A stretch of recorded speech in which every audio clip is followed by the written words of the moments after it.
So thank you guys so much for coming out. It's awesome, beautiful theater. I didn't know people knew me in Paris, but people know me in Paris. So this is awesome. Thank you. Very cool. So much. Oh my God. It's a beautiful city. I've been here once before in 2017. That was for vacation. This is my second time here. I think it's a great city. It's a beautiful city. It's a city people warn you about before you go.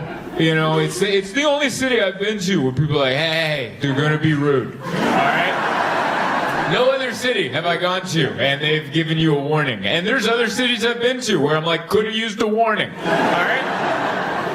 And so I remember when I came in 2017, I was like so ready for someone to be rude. I was just walking around like this, like I was gonna have a comeback ready, like, oh, your mother, you know, like. And then it just never happened. Like no one was ever rude, and I think I realized it's because I smile a lot. And I think people aren't rude to you if you just come in and you look dumb and you smile. People just feel the need to help you. And I think I should have like a YouTube tutorial video to help travelers. Like, hey, is it your first time traveling? Work on this. People aren't rude to that. Like in any country you go to, if you couldn't see, it doesn't matter if you can't say hello in their language. You just come in and go, ah. People are jumping over the counter to help you, all right? I remember the first time I came, we were here for a couple days, and then we had to take the train to London. We took the train to London, and I didn't know how to get there. And you just smile. You just smile and act dumb. That's all you got to do. I'm here to take the choo-choo. They will come help you. They're like, where are you headed, sir? I'm headed to London town. And they're like, right this way, monsieur, or whatever. And that's what, I don't know. I think everyone's nice. You just have to smile first. That's all. If you come in like, hey, people are like, what's wrong? And you're like, I don't know. Just waiting for you to be mean. I think. You guys are all good looking people. Everyone has like an attitude, like a beautiful attitude. You guys have like strong faces and a little bit of But then you talk to someone and they're smiles and friendly, but before you get to the smile and friendly, there's a little bit of just a little bit of, I've seen this before. Oh, this again? You know? So before we came, my wife and I were talking about ménage à trois, because it's a famous French thing. And the first time I heard ménage à trois, I just pictured it being two people making love, and then a third person off to the side going, they're doing it wrong. That's how I pictured it. Just a little wine and a cigarette, that's not how it's done. But I love it. There's so much art and good stuff. A lot of. I've never seen a town with so many stores for glasses. I don't know if you guys have picked up on it. There's more. It's easier to find glasses than it is coffee. Like there's a lot of places to get coffee, but this is like a blind person's haven. Everyone has awful eyesight in Paris. Every place is like, just, hey, do you need some frames? And you're like, really? I'm looking for a pharmacy. Like, they're around, but if you're looking for some trendy frames, you know. What is up, Berlin? We're here. Friday night. Or Saturday. Did I say Friday? I don't know what day it is. Is it Friday or Saturday? I've been on the road for 14 days. I don't know what day it is. I barely know what time it is where I'm from. But thank you so much for coming here to this beautiful palace of comedy. Oh my goodness, it's a little much. When I walked in here, I'm like, this isn't what it should have been. Did you build this to be a comedy club? And they're like, no, this is where they used to do Magic Mike. And I was like, oh, that makes a lot more sense. They need all this. They would dance down the steps, do a little, you know? A lot of balls and wieners. Magic Mike, everybody, coming on down. Not this. It's going to stay right here. Everything's staying on unless it gets too hot. I'll take off my new shirt. Yeah, I just bought this. I was in Paris, and you ever been to Paris, and then you're like, I have no style. I I liked my clothes. And then I went to Paris and walked around, and I'm like, I'm dressed like garbage. And so I went into a store and I bought this shirt with a lot of pockets. It's got I don't know if I pull it off, but it definitely helped me walk around Paris. Yeah? Look at all these pockets. I'm very negative about myself, so I was like, I felt good yesterday in this because I was in Paris, but I was in the hotel looking at the mirror, and I'm like, I don't know, this jacket looks like my wife just left me for a woman. That's what this jacket makes me feel. Like, it's not a bad breakup either. Like, now I'm friends with both of them, And I come over, I'm like, hi, Jackie, how's Emma? And then Jackie's like, she's fine, don't sit there. That's where I sit. And I'm like, I get it. My jacket has too many pockets. I just feel like a kangaroo. Thank you for laughing at that. I didn't know how that was gonna go. It's this brand too. I don't know what it's Fagoo. Is that correct? You guys know this brand? FAGUO. And I was like, man, I've grown so much since a middle schooler. Because when I was 12, I wouldn't have bought this. Just so I don't get heckled by my fellow classmates, But now I'm a 38-year-old man. I pay taxes. Give me that damn shirt. It's very nice to be here. It's a rough day. We lost Chuck Norris. I don't know if you guys saw that. It's a rough day for, I know. I'm so sorry if you're finding out about this right now.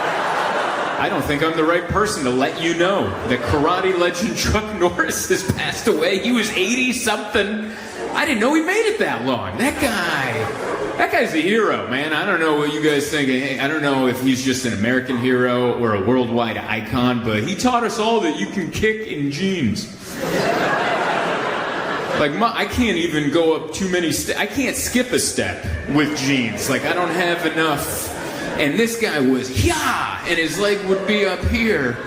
And that's impressive. And he wore them normal. He kept them at his waist. Like Van Damme could kick like that, but he had his pants to his nipples. Remember that? Van Damme would have his blue jeans up to here, like mom jeans, and he'd come in with his elbows up and come, you're gonna come, and but Norris would have regular jeans on his waist, just kicking people. Oh, sorry. All right, he's more of an American hero. I understand. I get it. You guys are more. Schwarzenegger's not. Is he your guy? No, that's another country. Austria. I apologize. All right, you have to understand, I'm from very far away, and we don't learn about other people. I don't mean that as a rude thing, like you're not worth being learned about. I just mean like we don't have good schools where I live, and they give us the globe, but we only work on our part, That's all we learned. 12 years of public school, you know what I learned? We're number one. That's all I've learned. We are number one. We are number one. I remember one time I was like, what about these other countries? They're like, they are not number one. You are number one. So, I don't know how much longer that's going to go. It feels a little... it's fun. We're getting a little dictator over there.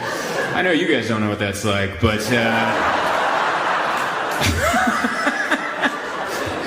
ours is very colorful. Man, he bruises easily.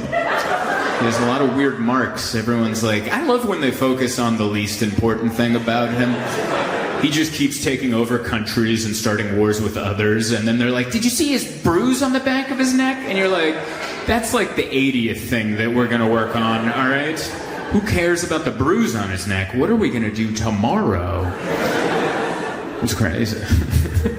I don't know if you saw that. He's trying to get all the other countries to help him, to help us. I should say us. I'm part of it. As you can tell, I'm there. He's trying to, and none of the other countries are helping. They're like, what? You didn't even tell us you were gonna. You know what that's like? That's like a friend asking you to help them move the day of the move. And you're like, why didn't you tell me a week ago? They're like, it's a surprise move. I owe a lot of back rent. I gotta get the hell out of here. I need your truck now. And you're like, you didn't even give me a warning.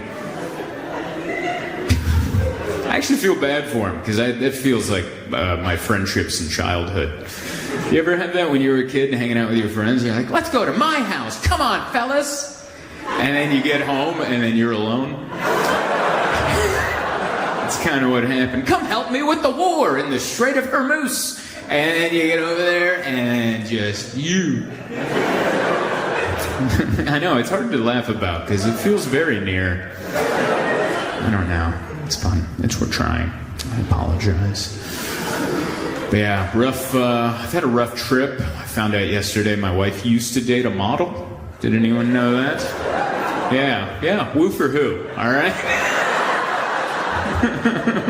I didn't know that. I don't know how it came up, but my wife was like, "Yeah, I used to date a model." I go, "Show him to me. I need to see him now."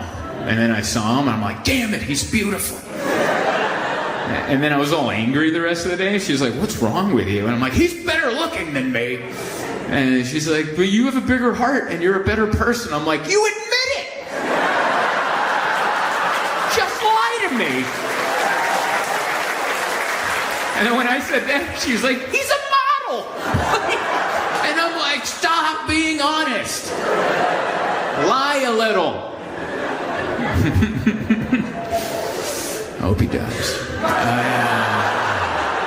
Hope he does. How dare he be better looking? And then I tried to think of it positively. I'm like, well, I guess that means I'm funnier than he is good looking. Still didn't make me feel better. I'm like, I just want to be good looking. And she's like, but you have so many other, you're a good person. He wasn't a good person. I'm like, I don't want to be a good person. I just want to be good looking, you know? I just want to have one of those sharp faces. You know those people with just sharp faces? You just come in and people, they gasp when they see you. People see me. All right. That's why I do this. It's more of a natural movement, but...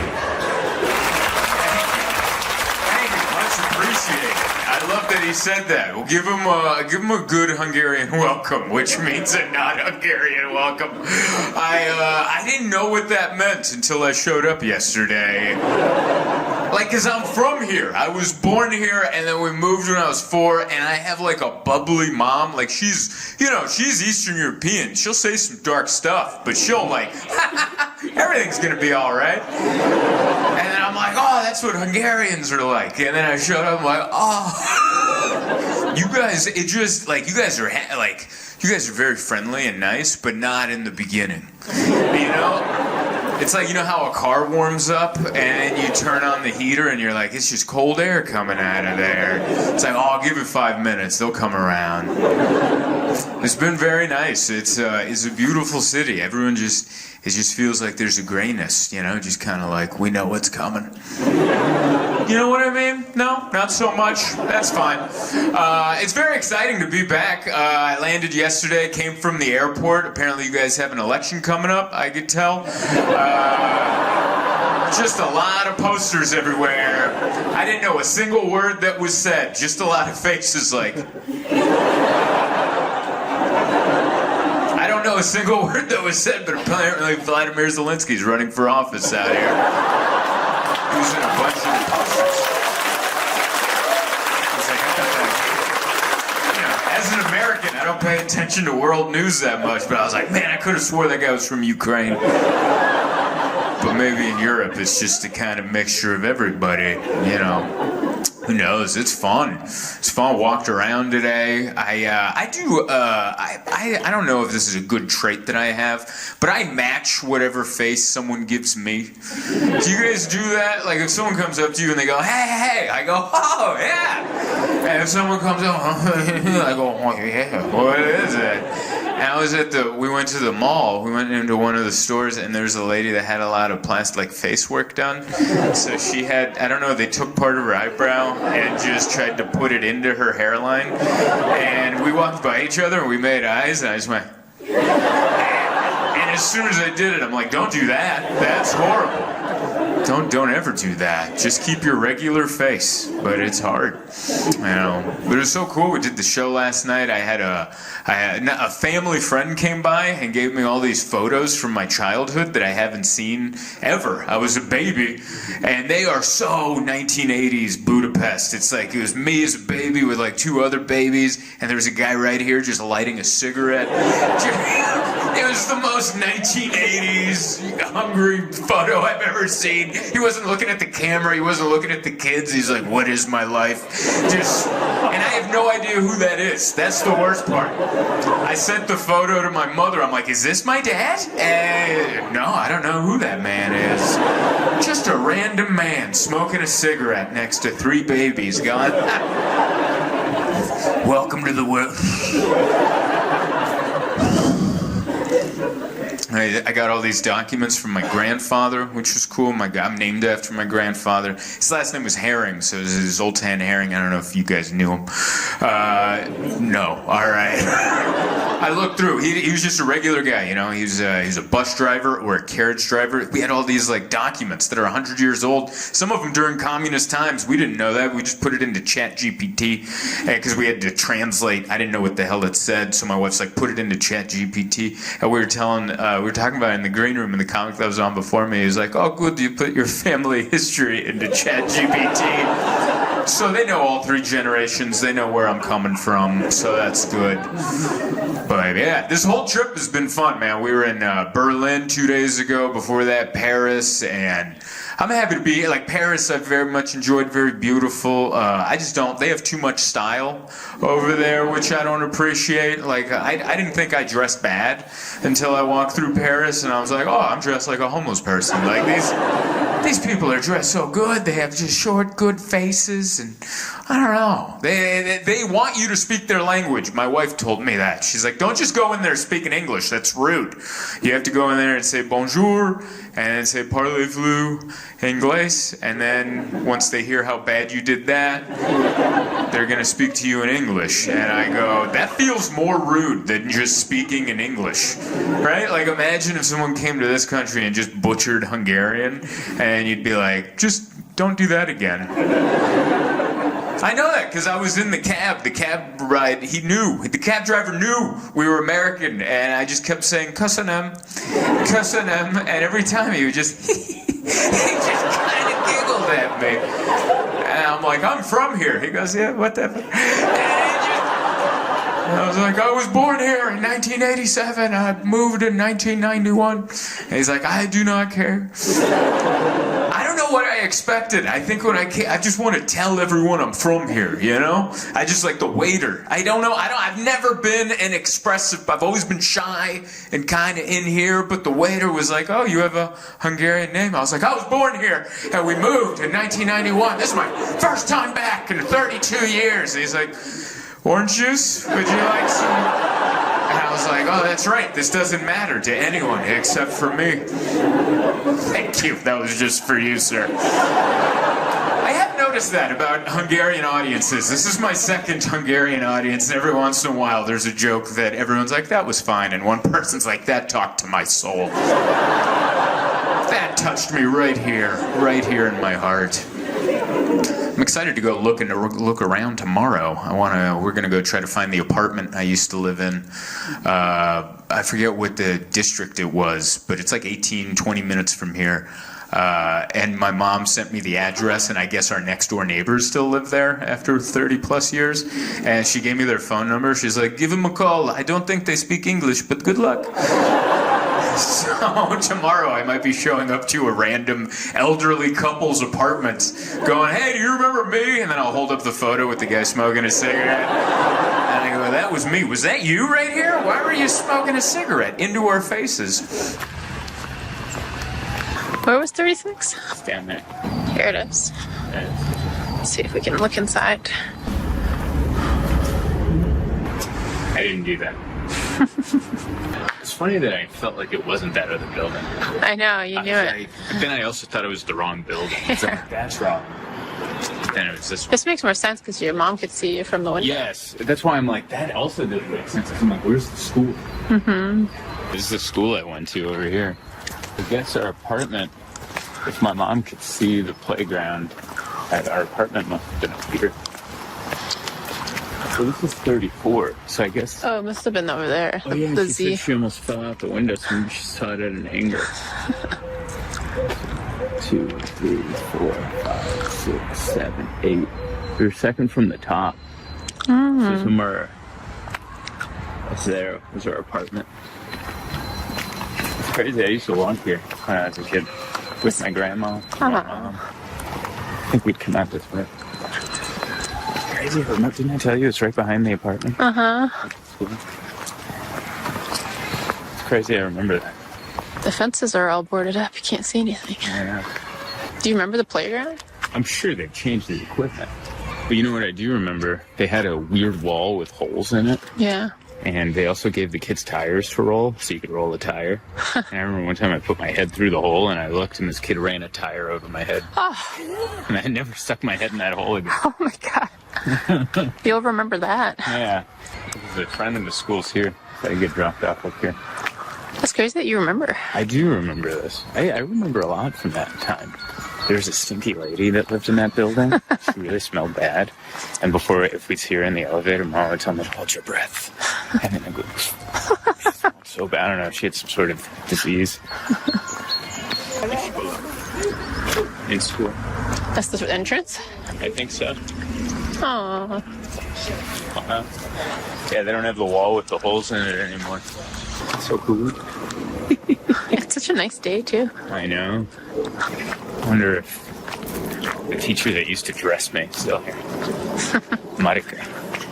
She used to dress you? Yeah, they used to have a thing like you'd come in and you'd have to change at the school into like a uniform, I guess. And you had to change yourself. Oh. But I hated doing it, and I would just take off all my clothes and I'd hold my uniform. And then I'd stand next to Marika and go. And then she would change me. Aww. Like change my clothes for me. Baby Zoltan. Yeah. Look, there are the kids going in there now. It's a nice school. Yeah. I can't believe it's still here. They must have, like, kept it up. Do you want to go inside? No. I don't think. I mean, if this. I don't know if they'd be cool with that. And I don't know if anyone speaks English enough for me to state my business here. I think my stuff was on this side because, like, there's older kids that go here too. But I was 3 or 4. I was very young. So I was probably on this side of the school with the littles. It's very nice. Very nice. It's a very nice neighborhood. These buildings look old and dilapidated. Yeah. They're warm. Oh, they're warm? Ready to go. Amazing. These keyfleas. I'm gonna eat them outside. These are keyfleas. I used to plow these when I was a kid. Haven't had one in 32 years. It's like a rip-off croissant. It's better than a croissant. Is it? No. Most tasty. Can I try? Mm-hmm.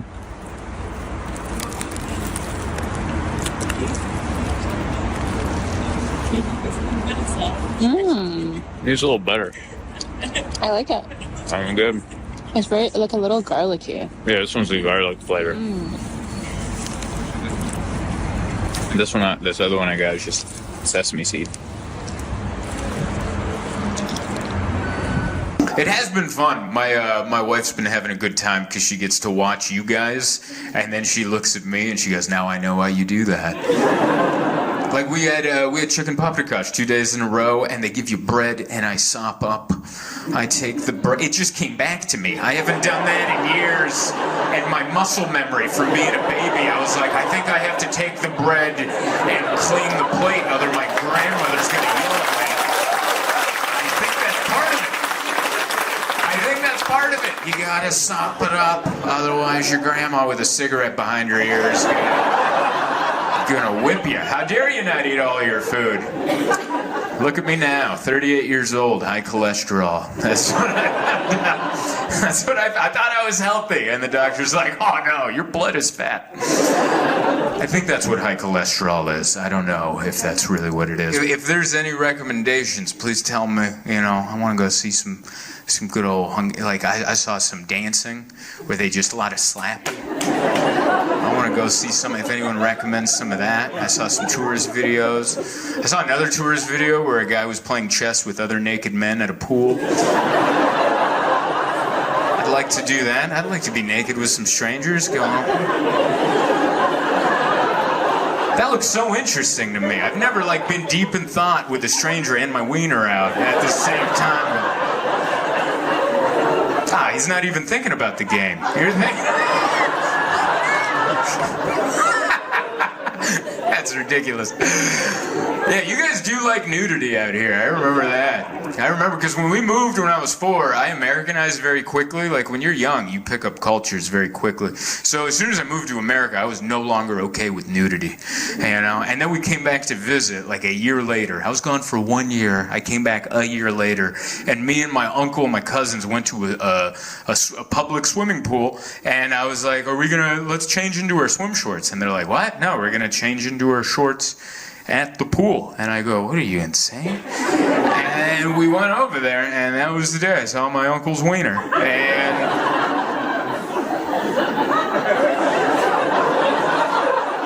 it's so weird to remember exactly when you lost your innocence.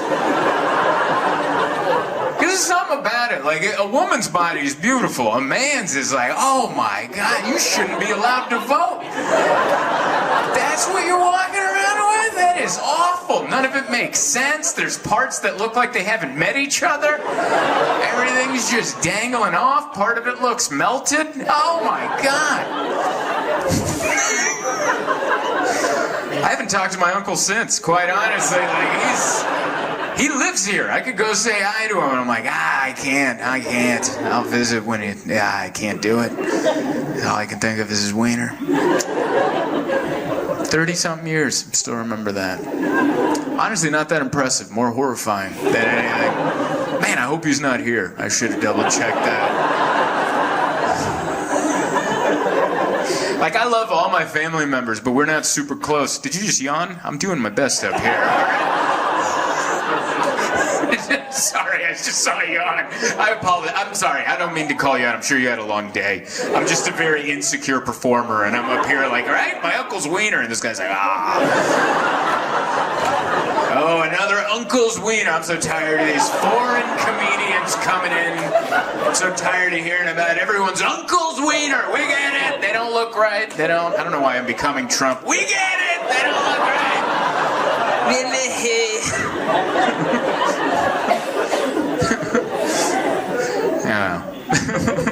People in my country they keep asking me to stop making fun of Trump, and it's hard because he's there, and he keeps showing up, and he doesn't listen to anybody.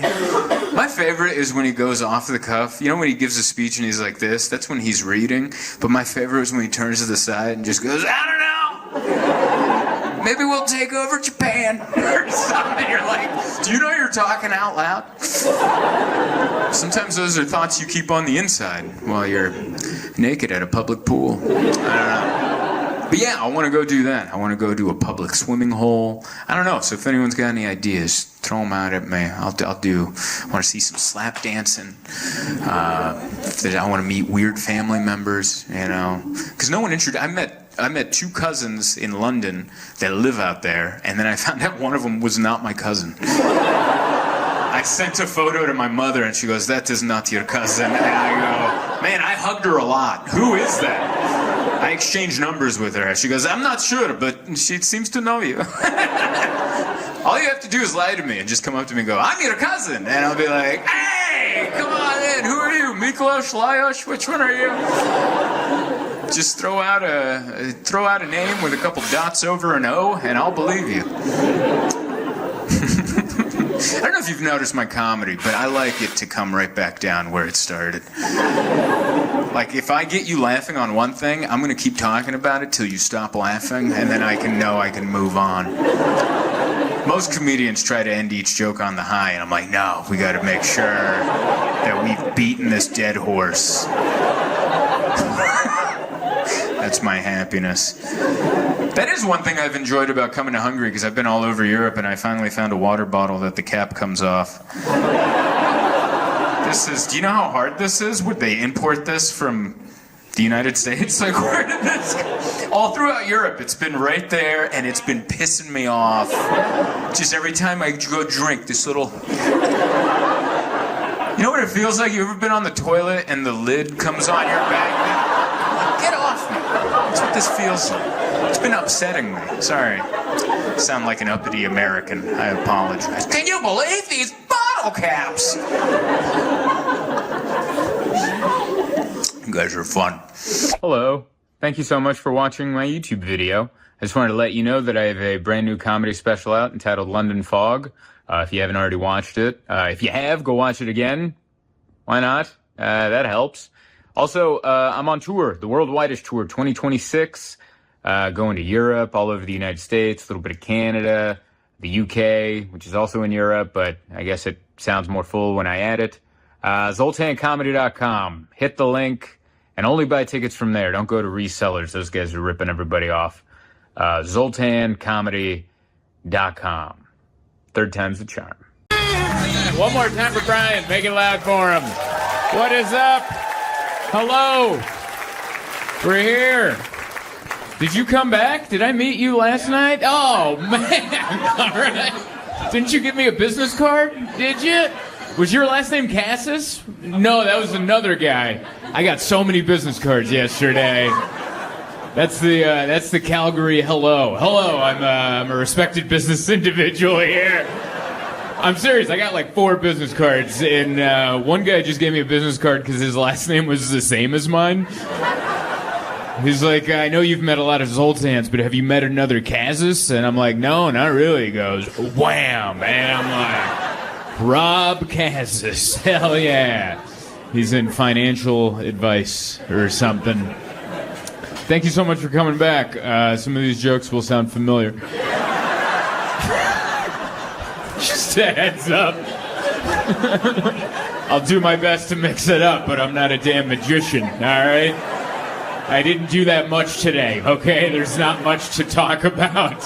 I don't have a car. I'm stranded here, all right? Like, there's...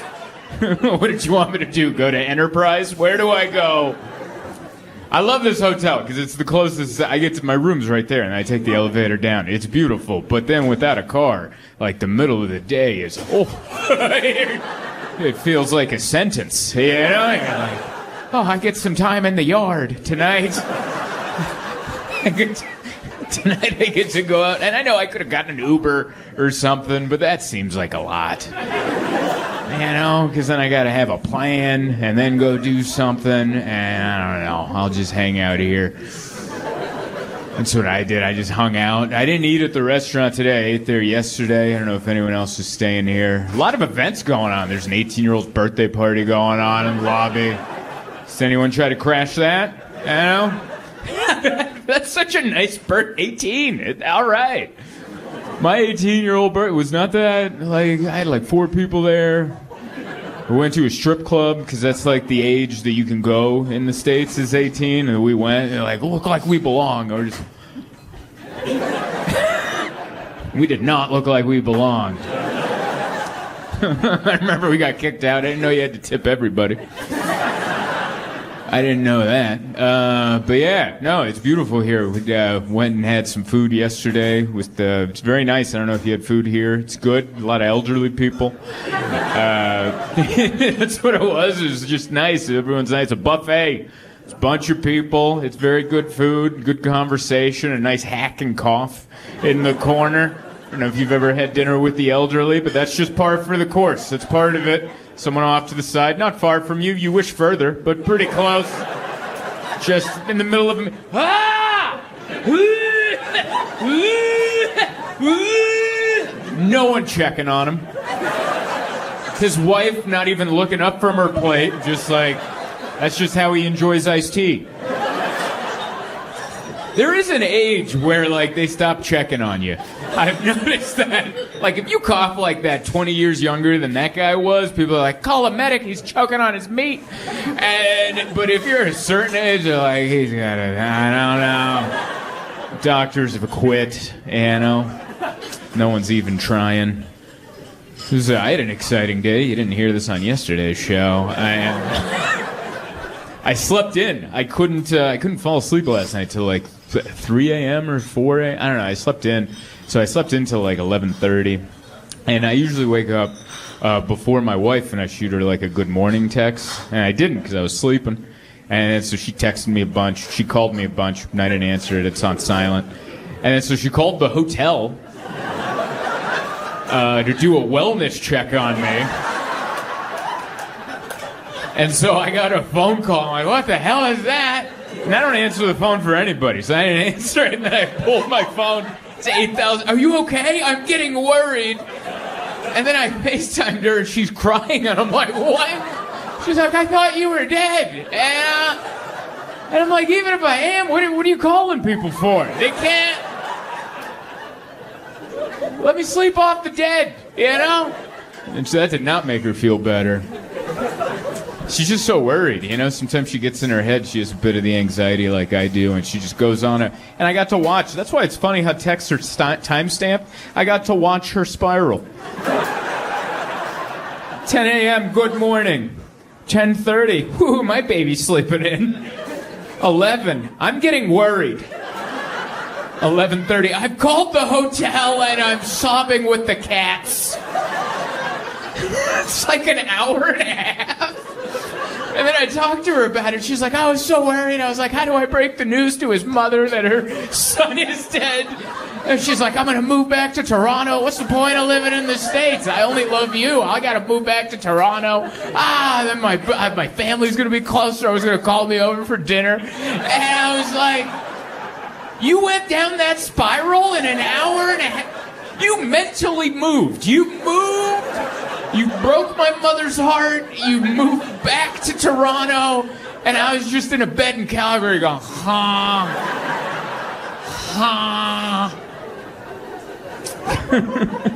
She just loves me, that's all. I used to have a joke, and it always stuck with her. I had a joke, I don't know, 2019. It's on an old special where I was like, comedians die in hotel rooms. That's what we do. And then not long after that, Bob Saget died in his hotel room. And I'm not saying I did it. I'm just saying he also wasn't the first one. That's just what the reason we die there is. We do this for a living. We get older, and then and we happen to be working to play, and then and then that room's haunted. Look, like I don't know. That's how it works, but it's always been in her head, and she's like, I remember Bob Saget. And I was like, I'm fine. I'm doing all right. But it's nice to know I'm loved, you know? There's a time in my life when I was single, and I'd sleep until 3 in the afternoon, and no one called me. And now that I think about it, man, when I was single, I wonder how many days I'd be dead till someone found out. You ever wonder that? Like, if you didn't have a love, is he breathing? You know, like, I don't know. I was trying to say something sentimental, but you guys got pulled back there. I apologize. But it's very nice to be here in Canada. I love coming to Calgary. My 3rd time here. Everyone's been so wonderful. Yeah, you guys have been great. Sold out all my shows this weekend. Thank you so much. They couldn't have done it without you. I need that. Comedy's way better with people. I'll tell you that. I've done comedy. This is my 20th year in comedy, and most of those years, plenty of tickets available, all right? You could have pulled some chairs together and laid down, but now that's becoming less and less, which is great. I'll take that. It was very nice to be here. Love coming up to Canada. My wife's Canadian, so I think I'm half Canadian. I think that's how that works. I'm half of you guys. I saw some lady shake her head. He's an idiot. That's not how it works at all. I think that makes me part Canadian. I'm up here. I'm not just here for work. I'm also, I don't know if you're following the news, but I'm scouting locations for an exit. I don't know if you're following what's going on in the United States. Chaotic is how I would describe it. Just a lot going on, and we don't know what. And we're like, what's going to happen next? And they're like, here's some more Epstein files. That's all they do.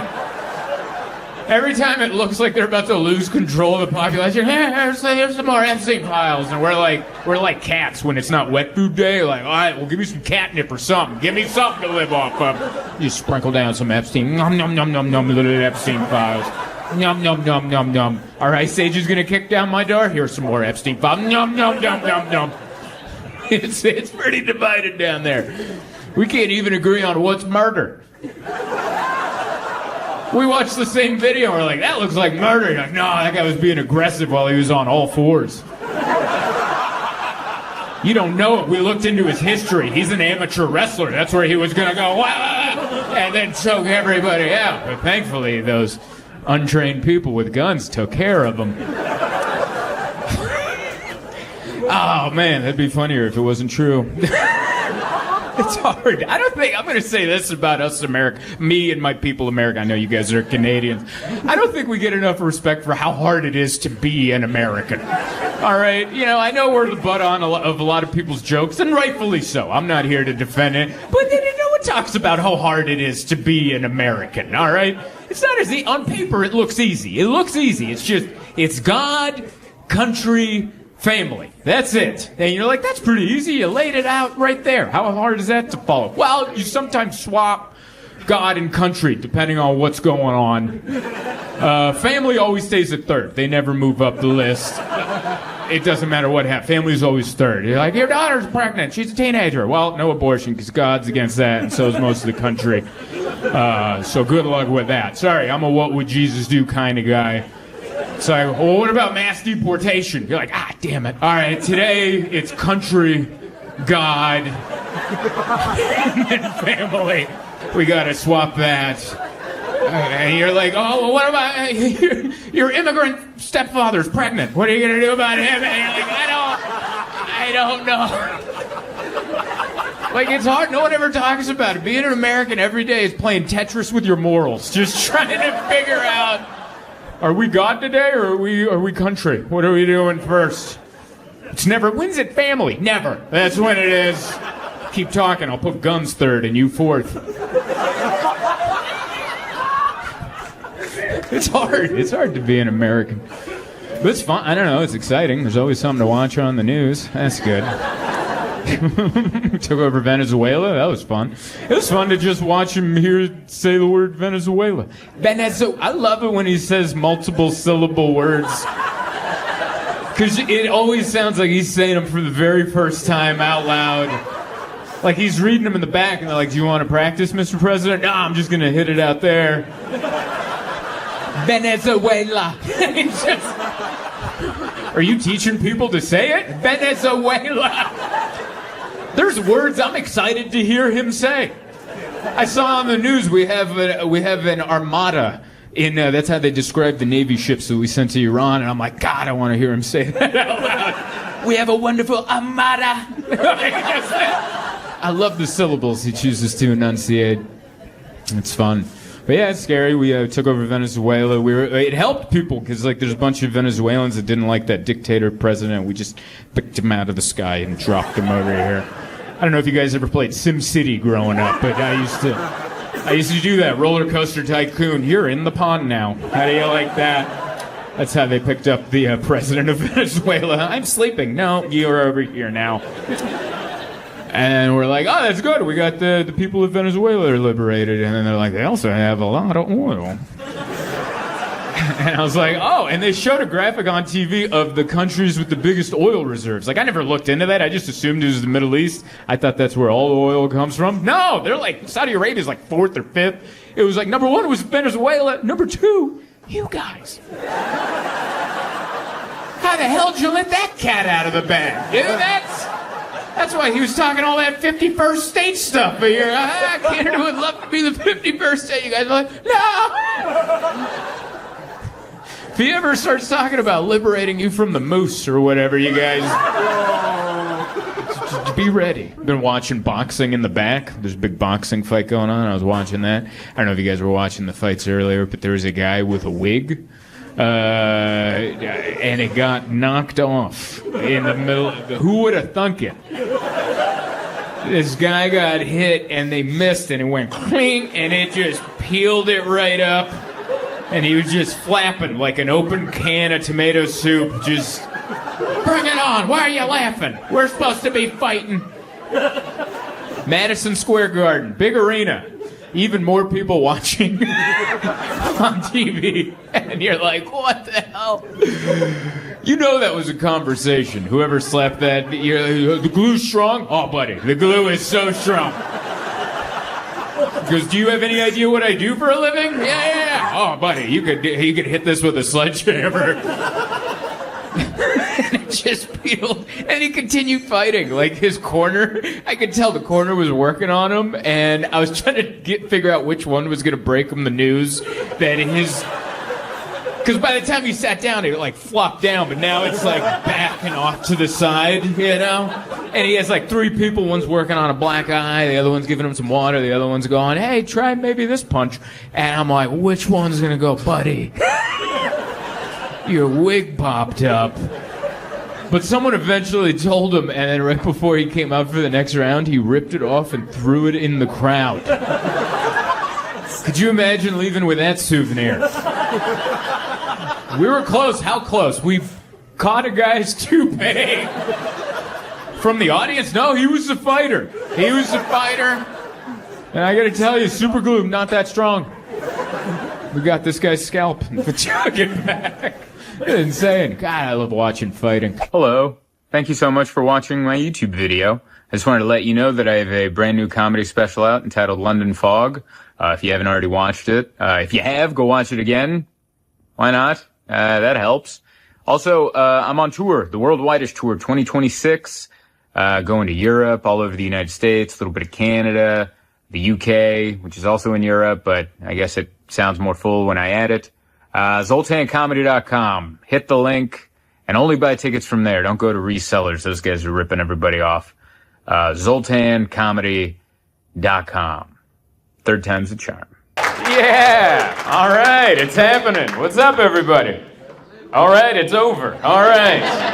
That was the right amount of energy for this venue. You know, you don't want it to be too loud. You're gonna alert the authorities. I love this. This is my first time at Soul Joel's, and this feels temporary. I don't know. I have another show tomorrow night, but if I showed up and this room is empty, I wouldn't be shocked. I mean, how quickly could you leave? You're just a utility knife, and we're out of here. I love this. It'd be so funny if we found out like they've just been squatting in this space. Because you showed up and there's just like a handwritten sign, comedy that way. Do they know what's going on? Just like elderly people over there listening to big band music, and they're like, what's happening to the left? Don't worry about that, Grandpa. It's good, man. It's my first time in Pottstown, and yeah, I didn't know what to expect. No, it's not Pottsville. But that's true. Yeah, you were the one that let me know. Thank you so much for that. So after I got this booking, I made the event on Facebook, and I just put in Pottsville, because in my head I was like, "What? Yeah, Pottsville."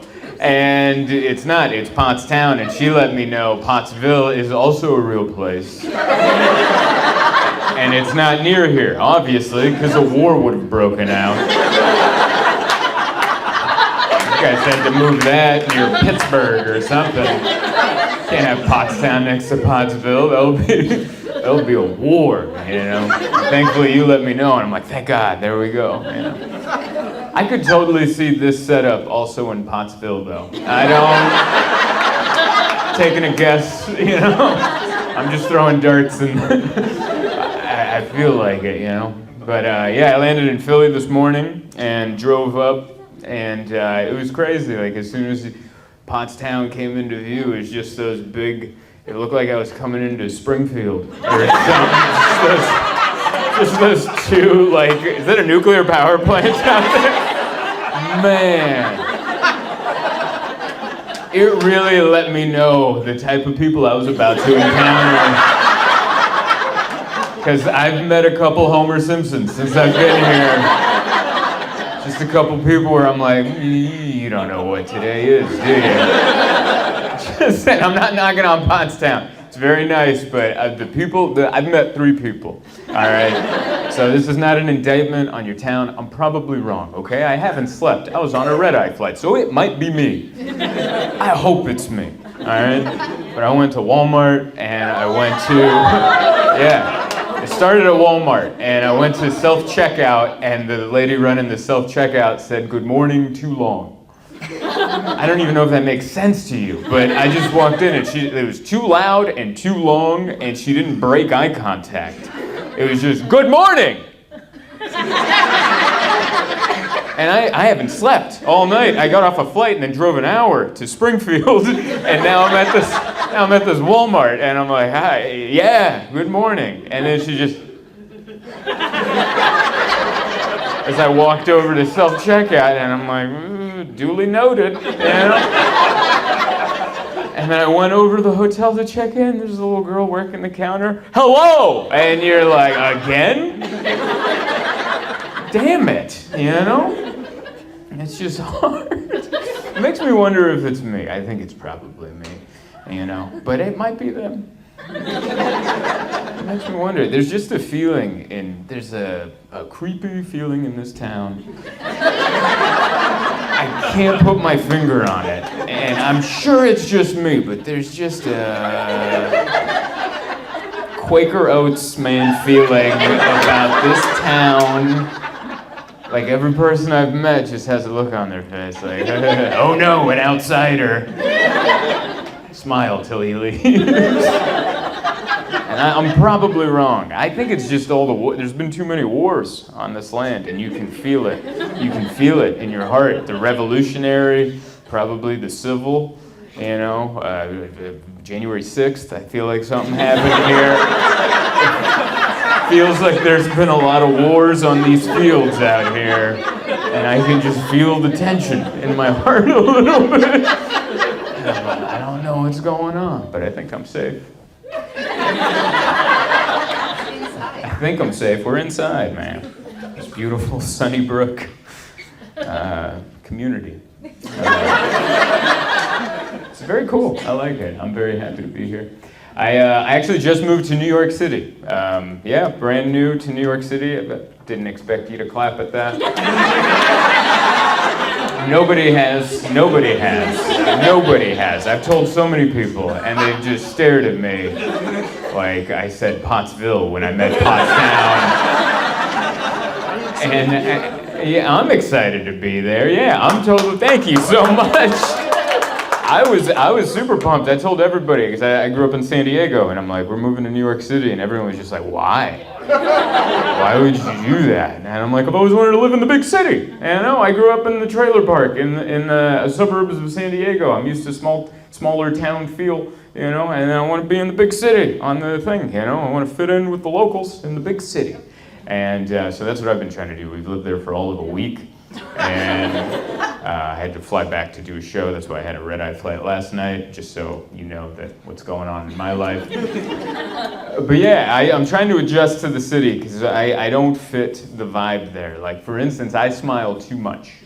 Like, too much. And that's you shouldn't be too joyful in New York City. Like, I live in Park Slope, Brooklyn, and all my neighbors just kind of have a look on them, like an author that can't finish their novel. Does that make any sense? Like, it's like a perplexed anger on their face, where they're just walking around, how do I kill the protagonist? Like, just, I can see that's what's going on in their heads.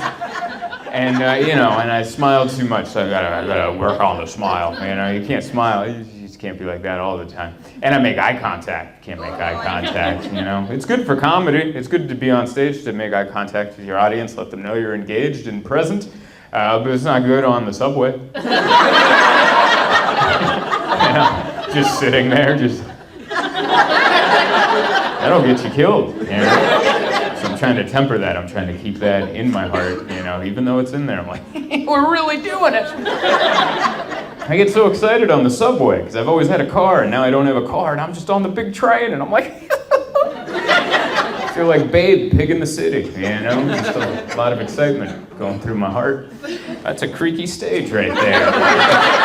Did you hear that? I just went, wow, okay, we'll stay on this side. This stage is actually more solid than what it looked like from down there.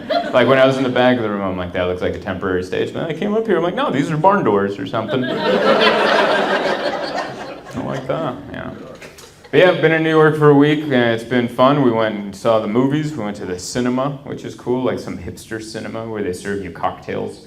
And then you're like, oh, this is fun. And then you find out they're $20. And you're like, oh no, this costs more than the movie. And so that part's kind of a bummer. But we went and watched the movie Air. Have you guys watched that one yet? The Nike movie. It's about Nike signing Michael Jordan in 1984. You watched it?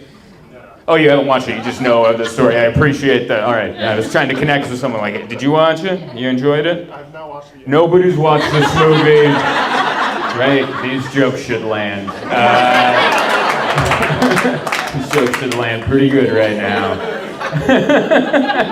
I went and watched it, and it's a period piece. Like, as soon as the movie starts, it says 1984. So you know we're in 1984. But I don't know if you guys have noticed, every time there's a movie from like the 80s or 90s or even the 70s, they just feel like the constant need to let you know what year it is. Like after every scene, they would just do a close-up of something from the 80s. Like, hey, remember Pop-Tarts? Oh, breakfast cereal. Oh, stupid pants. Remember that? And it was just like, after like 15 minutes, I turned to Emma and I'm like, I get it. It's 1984. Like, let it go, you know? Like, they don't do that with other movies, like in the 1800s, just some guy churning butter. Like, yeah! Remember churning butter? Huh? Some guy sharpening a razor blade on a belt. Yeah, you know? God, the good old days, sharpening a razor blade on a belt. But yeah, the whole movie was about, it was hard to root for Nike, because Nike wasn't struggling. They were doing great. They were a multi-million-dollar business, maybe billion, who knows. It was just their basketball department was struggling. And one guy's like, I'm gonna lose my job, I gotta sign Michael Jordan. And it's weird, like, rooting for him, because you know it's gonna work out. Like, I already know how this goes. I'm like, you're wasting a lot of time stressing, man. You're gonna get him. You need to relax. You need to find a good work-life balance, man. You're gonna get him. It's gonna be good.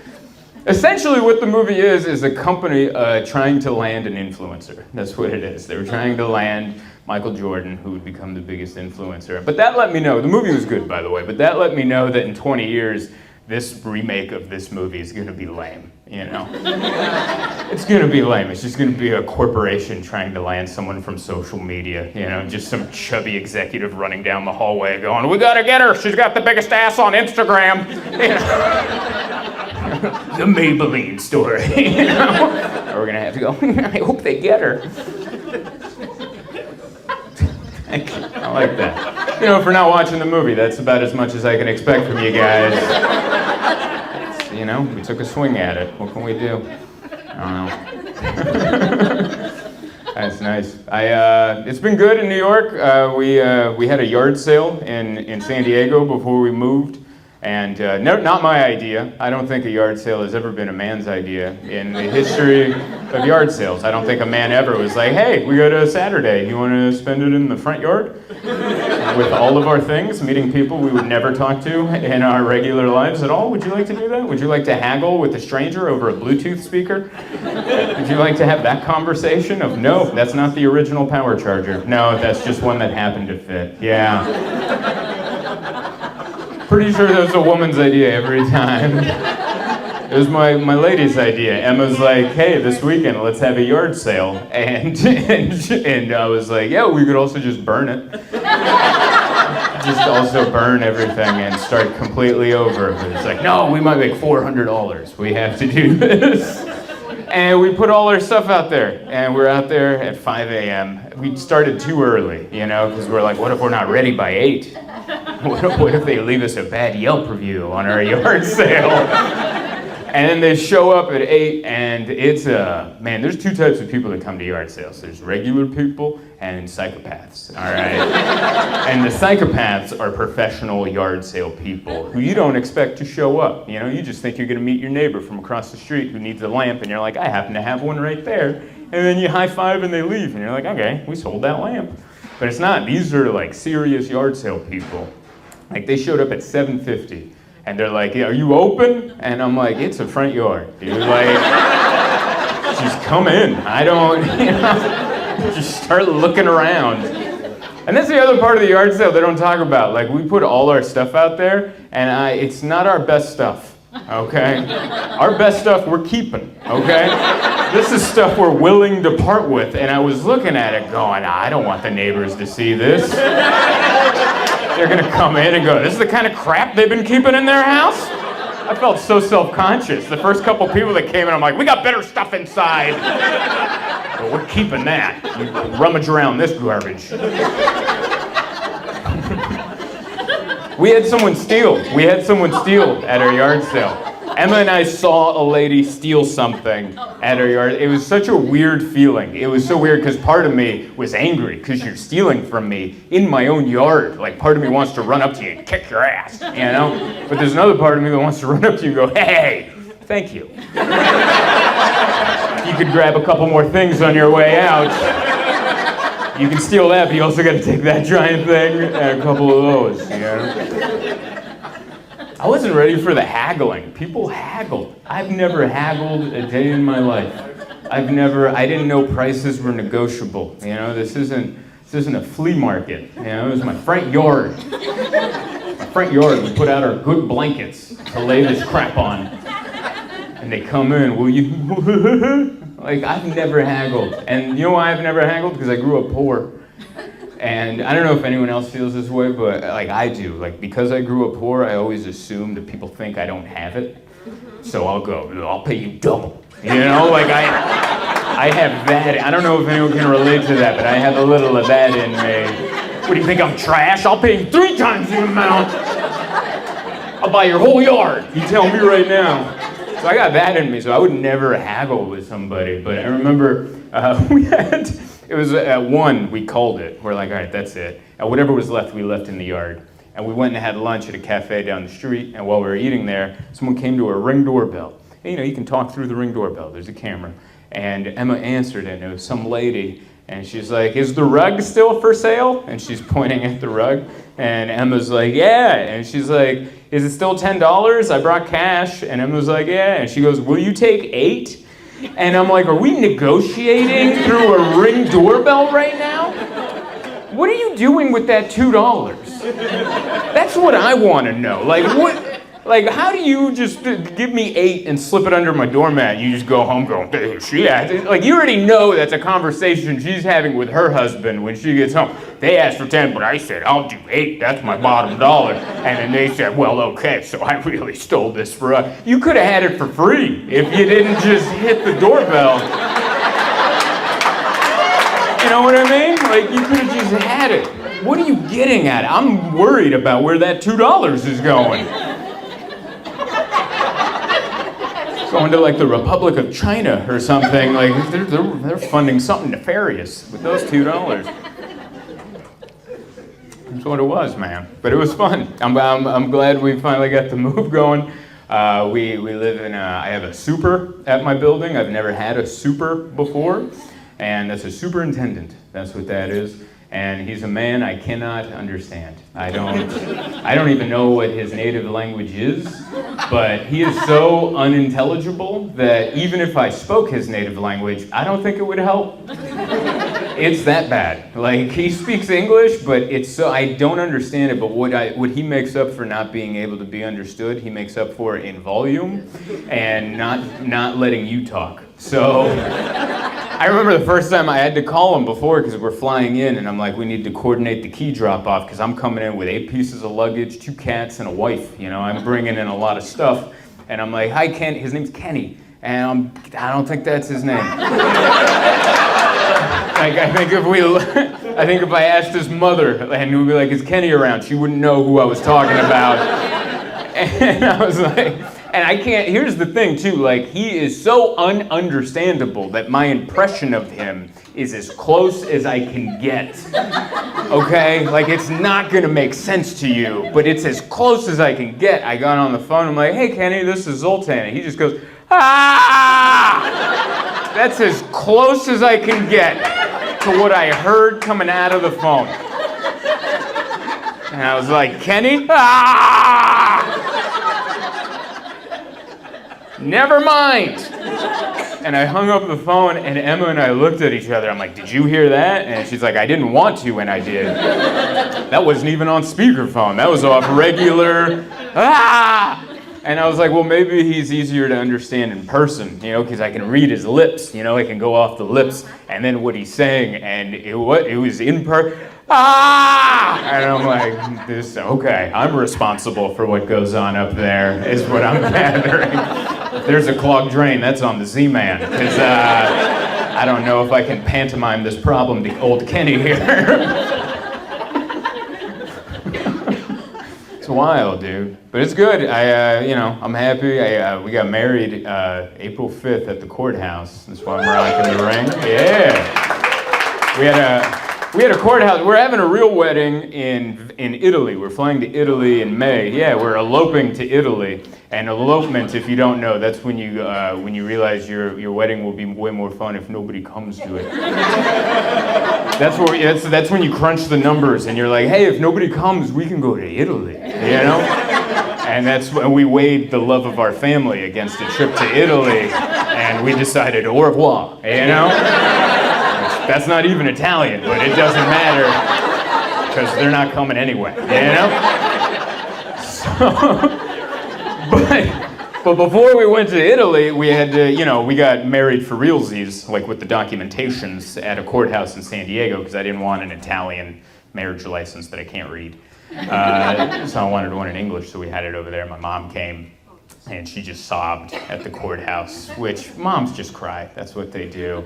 And it was so weird because Emma and I were reading our, we're saying our I do's, and she's crying, and we were like, I was like, I'm like, I got nothing. Do you have? And I'm like, I got a little because my mother's crying, but I'm like, are you good? And she's like, I feel nothing right now.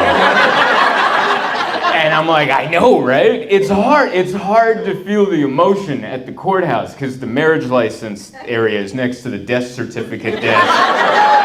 And it's just, because you're just thinking of the mortality now. You're like, man, if one of us goes 2 feet that way is where we get that framed document, which, what is that for? What are you doing with the death certificate? You frame that? What do you do? Take it to the bank. You take it to the bank?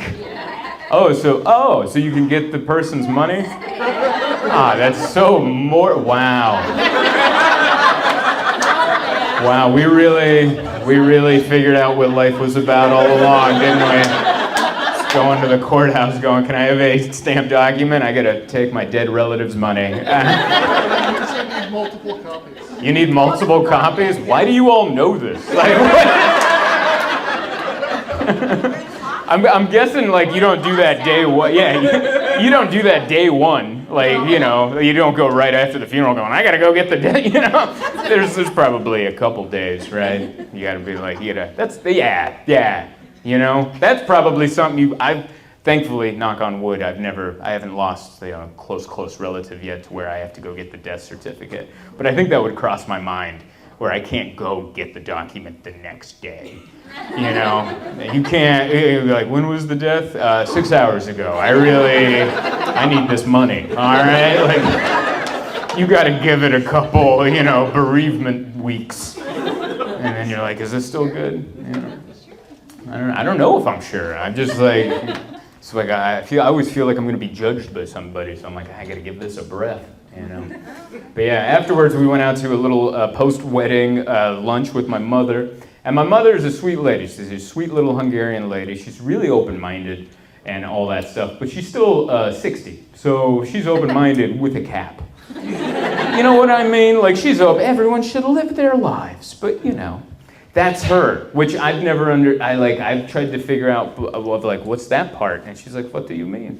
I remember I had two friends, they were lesbians, and I remember before we met them, I was like, oh yeah, that's Casey and that's her wife, Kelly, they're lesbians, and then my mother was like, oh, that's okay, this is America, you're allowed to love whoever you want, but And I was like, what's that? What's that last part? And she's like, what do you mean? This is America. Everybody gets to be who they want, but And I'm like, I think I think that's as open-minded as you can be for being born in 1963, and I respect her for at least doing that, you know? I'm not judging her, I'm just like, all right, that's where it is. I'll have my version of that if I'm ever lucky enough to be 60, you know? I'll have whatever that is. But I remember we went out to eat, and our waiter had dreadlocks, and I could see my mom eyeballing these dreadlocks, and I'm like, don't, come on, just don't. And she goes, oh, I love your hair, can I touch your head? And I'm like, part of me was like, Mom, you can. But then the other part of me was like, he's white. There was a part, and then I'm like, no, this is okay. I actually think if you're a white dude with dreadlocks, no one should even have to ask. Like that's the punishment for appropriating someone else's culture, is that strange 60-year-old women are gonna come up and just do this. I think that's how we kind of level that playing field a little bit, you know? She's a sweetheart. I love my mom. She taught me everything I know about finances, which is why I don't own anything. I was raised by a tiny Hungarian lady. And here's the thing, I've met a lot of Hungarians performing around the country. I have Hungarian people come to my shows just because my name is Zoltan Kaszas on the marquee, and they're like, that guy's Hungarian, we gotta go, you know? And is that a person right there? That's the reason you came? My ex-husband was Hungarian, and my kids are half Hungarian. All right, nice, all right. So this didn't come as like a vendetta or anything. I gotta see one of his countrymen, you know? I'm kidding. But yeah, so I get to meet a lot of Hungarians traveling around the country, and most of the Hungarians that I get to meet, their lineage started here in '56, because in 1956 there was a revolution in Hungary against communism, and it didn't work, they lost, and it lasted like a week, so everybody that didn't want that, they like escaped and came to the United States. So most of the Hungarians I meet here came in '56. We came in '91, after communism fell, because my mom was kind of a communist. And I mean like a real one, not the modern definition of a communist where like you wore a mask during the pandemic. I don't mean that. That's like the modern definition of a communist. I mean like a real one where she's like, I don't think people should own property. You know, like a real, she's one of those, and see, it just got quieter. I don't agree with her, just for the record. But that's who she is, and that's who I learned my finances from. Because I've started making a little bit of money in comedy, and I'm like, Mom, I've heard I'm supposed to invest this money and do stuff. She goes, what, are you an idiot? You don't invest, why? So the bank can take it? And I was like, what do you mean? And she goes, no, that's not what you do with your money. And I was like, what do I do with my money? She goes, you put it in the bank. And I go, then what do I do? Then you look at it. And then what do I do? Then you go to sleep. So that's what I do. Before I go to bed, I look at my bank account and I go, and that, by the way, if you talk to like any financial advisor, the worst, don't listen to my mother. She has a lot of power over me, so I'm like, that's what we gotta do, you know. That's what we gotta do. It's hard. We're doing our best out there. We're all living. Excited to be married. I've realized that when we were in New York, what marriage, my favorite part of marriage is showing interest in each other's interests. You know what I mean? Like, we were walking around Prospect Park, and the cherry blossom trees were blooming. And if I was single, I would have never known that. I would have just walked by that tree like an idiot and not taken time to admire it. But thankfully, I'm married, and my wife is like, the cherry blossom trees are blooming, take a picture of that. And I'm like, whoa, I almost missed that. Hell yeah. And then she told me, did you know cherry blossom trees only bloom for 2 weeks a year and then they die for the rest of the year? Don't miss that. And I'm like, man, there's so many dumb single guys just walking by it. They're missing the cherry blossom trees. What a bunch of losers, you know? And that let me, because I know a little bit about her interests, and then because we're together, she knows that pro wrestler Kurt Angle has been addicted to pain pills because he broke his neck at a 2003 pay-per-view called No Way Out. And that's what marriage is. She knows a little bit about my interests, and I know a little bit about hers. I'm glad you guys connected with that. I was standing in this audience, and I'm like, I feel like they'd like that joke. Kurt Angle's a Pennsylvanian, you know? Hey, thank you so much for watching my video. I hope you enjoyed it. I hope you liked it, shared it, subscribed to it, hit the notification bell, do all the things YouTube makes you want to do. Other than that, I wanted to let you know that I'm constantly on tour, so go to my website, zoltancomedy.com, and see if I'm coming to a town near you. Thank you kindly. But yeah, it's very nice to be here. This weekend's my first shows back in the States. My fiance and I, we vacationed in Asia for 2 weeks. Yeah, we were in Bangkok, Thailand, and Bali, and we came back on Monday, and this is the longest stretch of time I've had diarrhea. So I'm sorry to bring that up. I hope no one's eating. I apologize, but that's what's going on with me. Okay? Maybe on the way here, you guys stopped at a bar, got a couple drinks, get pepped up for the show. I stopped at a CVS, and I came back with Pepto and anti-diarrheal pills. And so you'll notice while I'm up here, I'm not going to move a lot, okay? What you're seeing right now, this is about where I'm going to live for the next hour. Feet are planted. This is where I live. It's not going to be a lot of excitement. It's just going to be a lot of, hello. Because you never know. You think you're fine, and then you're like, no, you're not. And I've been doing comedy for a long time, and I will die before that happens to me on stage. I will be nice and steady. I was so sad that I got sick out there in Thailand because I ate all the food. You know, I wanted to be like Anthony Bourdain. You know, I don't think he was really there. There's no way. I was just eating street food and skinny jeans, and he was okay. I'm calling bullshit. I did that one day, 2 weeks, done. Here we are on week 3, and I'm like, really? Yeah, someone just made a fart noise. That is a 10 o'clock show right there. Is that you? I thought it was, oh, that's so funny. I thought it was like the younger dude there. This guy looks like he owns a business. You look like you own multiple businesses. I'm the head of the PTA, and then here he is in the back of a strip mall at 11 o'clock at night. Gone. You're my favorite person. I love that. Never change. Never change. Don't let the world change you. You know? Yeah, but that's where I'm at. It's not good. Not a good spot. Yeah, it was, Thailand was cool. They have, I got to know the bathrooms really well there. And thankfully I was staying at a really nice hotel. We were staying at this place called La Meridian. And it only cost like $100 a night, but it was like the nicest hotel room I've ever stayed in. It was gorgeous. They had robes and slippers.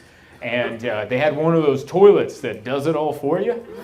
I don't know if you've even heard of this, but over in Asia, they got fancy toilets where you hit a button and they just get you. You know? They get you all prepped for life. You don't have to get back there. That's none of your business what's going on back there. You just sit down and do it. You hit a button. They're like, get on out of here, buddy. You're doing great.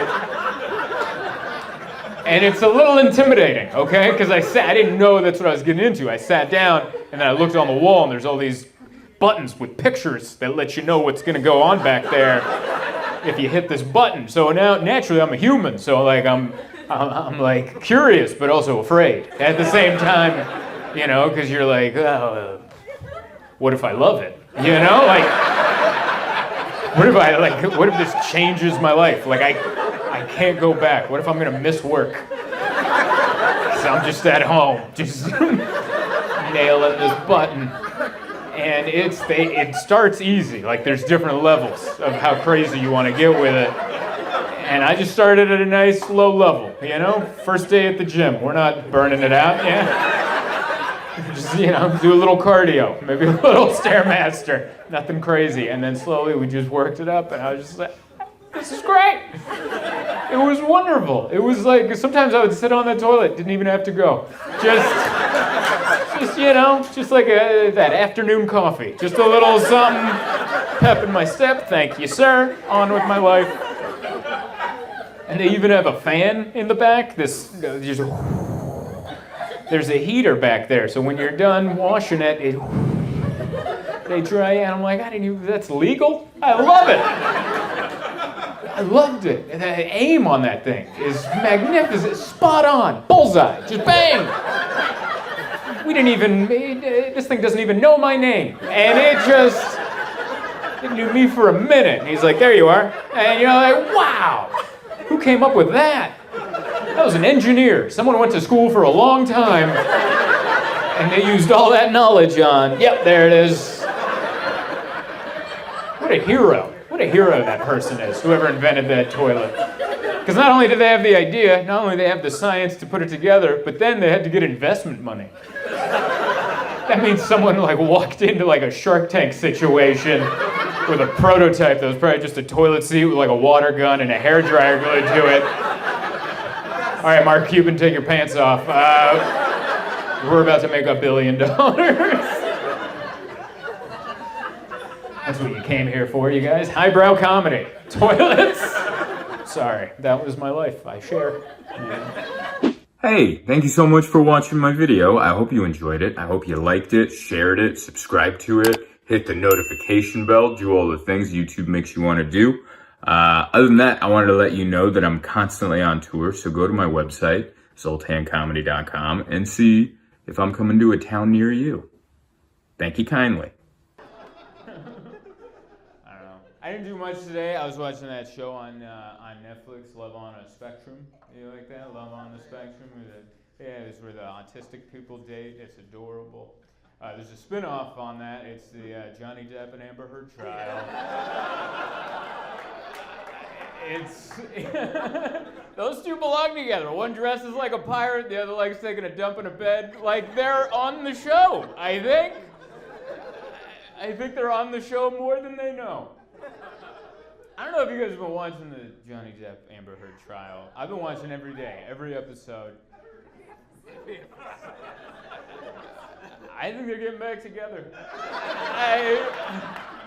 Sometimes people are perfectly toxic for each other, and that's who they are. They're perfectly insane for each other. One's suing the other one for $50 million. The other one's like, I'll sue you for $100 million.